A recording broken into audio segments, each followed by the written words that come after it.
인공호흡기를 잠깐 떼면 저 좀 살려주세요 하고 인공호흡기를 다시 달아야 돼. 원장님, 음. 의사 생활 초기에 척추를 해야겠다 이렇게 마음먹게 된 계기가 있으셨나요? 어, 척추 처음에는 전혀 관심이 없었는데 제가 전공이 1년차 때 레지던트 때 이게 우리 스승님 환자 중에 한 분이 사고로 인해서 경추마비가 되셨던 환자가 있어요. 근데 경추마비가 굉장히 무서운 병이거든요. 그분 같은 경우는 팔다리가 아예 안 움직이는 거는 뭐 물론이고 이 호흡근이 마비가 돼가지고 혼자 숨을 못 쉬었어요. 그래가지고 항상 저희가 이제 인공호흡기를 달아드려야 되고 말도 이제 마음대로 못 하시고 그 환자분이 매일 저를 보면 우셨거든요. 자기 좀 살려달라고. 근데 어떻게 말씀을 하시냐면 인공호흡기를 잠깐 떼면 저 좀 살려주세요 하고 인공호흡기를 다시 달아야 돼요. 그래서 굉장히 매일 우시고 저도 참 치료 방법이 없어가지고 너무 힘들었었던 기억이 있는데 이게 오히려 정복되지 않은 학문이라 가지고 뭔가 좀 더 공부해 볼 여지가 있지 않을까, 치료가 조금 더 잘 될 수 있는 여지가 있지 않을까를 생각을 해서 그때 열심히 공부를 하면서 조금씩 척추라는 파트에 흥미를 느꼈던 것 같습니다. 실제로 척추 진료를 해보니까 생각과 달랐던 점이 좀 있으셨을까요? 뭐 골절이나 다른 관절도 물론 마찬가지로 굉장히 어려운 학문인데 척추는 특히나 정답이 없어요. 뭐 어떤 상황에서 이렇게 하면 된다라는 게 굉장히 정답이 없는 학문이라 가지고 환자의 뭐 연령이라든지 뭐 뼈가 얼마나 튼튼한지 또 환자가 어느 정도 기대감을 가지고 있는지 질병에 대한 인식은 어떤지 또는 뭐 한 군데만 나쁜 게 아니고 여러 군데가 나쁠 때는 어떻게 해야 되는지라는 정답이 없어서 더 어려운 학문인 것 같습니다. 관절이랑 비교했을 때 척추 진료만의 특징이 무엇이라 생각하세요?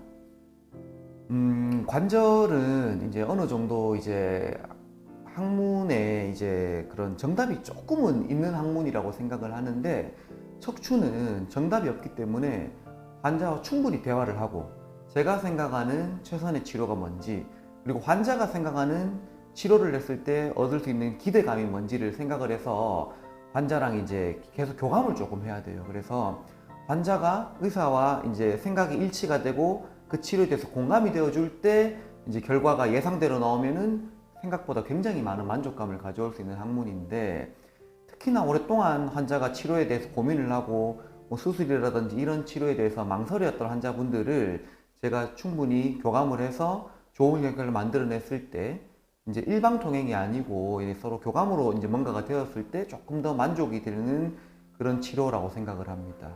음, 척추 진료에서 특히 중요하게 보는 부분이 있다면 어떤 걸까요?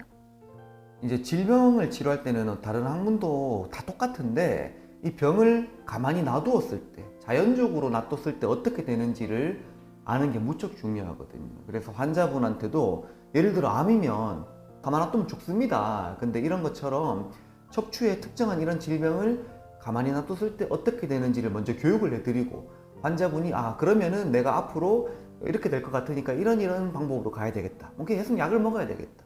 또는 뭐 주사를 맞아야 되겠다. 또는 심지어 수술까지 가야 되겠다는 것을 먼저 교육을 해드리고 그 부분에 환자가 충분히 인지를 하고 그 다음 치료를 결정하는 게 굉장히 중요하다고 생각을 합니다.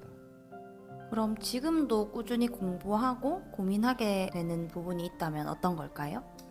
환자분들도 그런 걸 많이 물어보시는데 뭐 단기간에 안 아파지는 것도 물론 중요한데 10년 뒤에 어떻게 되냐 이런 말씀 많이 하시거든요. 근데 10년 뒤에 실제로 조금 뭐 예를 들어 후유증이나 합병증이 생기는 경우가 종종 자주 보고가 돼요. 근데 요즘에는 정말 다행히 이제 양방향 내시경이라는 그런 기술이 개발되어 가지고 환자의 몸에 최소한의 부담을 주면서 장기적으로 환자의 몸에 가능한 합병증과 후유증을 줄이는 방법들에 대한 논의가 지금 이 순간에도 굉장히 활발하게 이루어지고 있어요. 저도 열심히 학회를 다니면서 같이 배우고 교감을 하고 있는데 10년 뒤에 이 환자가 저는 도망갈 데가 없거든요. 관문병원에 계속 있어야 되기 때문에 다시 찾아왔을 때도 괜찮은 치료를 하기 위해서 많은 노력을 하고 있는 상태입니다. 척추 진료를 하면서 가장 보람을 느끼는 순간은 언제세요?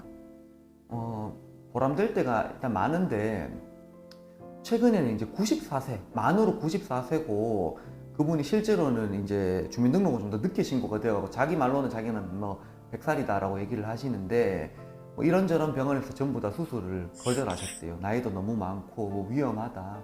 뭐 수술하면 죽을 수도 있다 이런 얘기를 들었는데 제가 생각할 땐 너무 아쉬웠던 게 병이 딱 한 군데 있더라고요. 한 군데 있고 크지 않은 내시경 수술로 나을 수 있을 것 같다라고 생각이 들어가지고 1시간 조금 덜 걸리는 수술로 환자가 굉장히 잘 회복하셨고 고맙다고 저한테 뭐 반찬을 몇 가지 바리바리 싸들고 오셨더라고요. 그래서 뭐 어찌 보면 뭐 비싼 선물이나 돈도 좋지만 그런 마음이 담긴 선물을 주시고 나이 많으신 노인이 고맙다고 얘기해 주시니까 굉장히 좀 보람이 있었던 것 같습니다. 척추 통증으로 고민하시는 분들한테 전하고 싶은 말씀이 있으실까요? 제가 해보면서 느끼는 건 이 치료의 결과가 정말 아쉽고도 어렵게 한 끗 차이로 결정되는 경우가 굉장히 많아요. 최근에는 그래도 다행히 뭐 양방향 내시경을 포함해서 척추의 치료가 기술적으로 굉장히 많이 올라갔다라는 거를 저도 많이 느끼고 저를 가르쳐 주셨던 의사님이라든가 여러 선생님들께서 많이 느끼고 있는 요즘 현실이기 때문에 각 지역에서 아주 훌륭하게 치료를 하시는 분들이 너무 많아서 여러 선생님들과 충분히 상의를 해보고 치료를 결정하시면 충분히 좋은 결과를 얻을 수 있지 않을까라고 생각을 합니다. 감사합니다.